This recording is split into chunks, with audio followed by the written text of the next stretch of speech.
ChatGPT mund të jetë më i mirë se një mjek i përgjithshëm për udhëzimet mbi depresionin.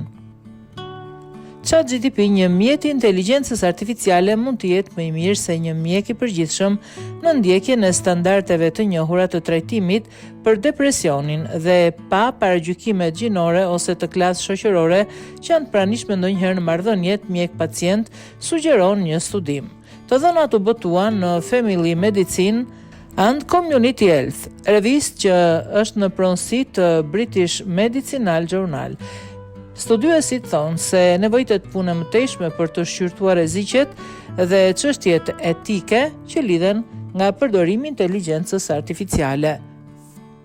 ChatGPT ka potencialin për të ofruar njohuri të shpejta, objektive, të bazuara në të dhënat që të mund të plotësojnë metoda tradicionale të diagnostikimit, si dhe të ofrojnë konfidencialitet dhe anonimitet, sipas studiuesve nga Izraeli dhe Mbretëria e Bashkuar.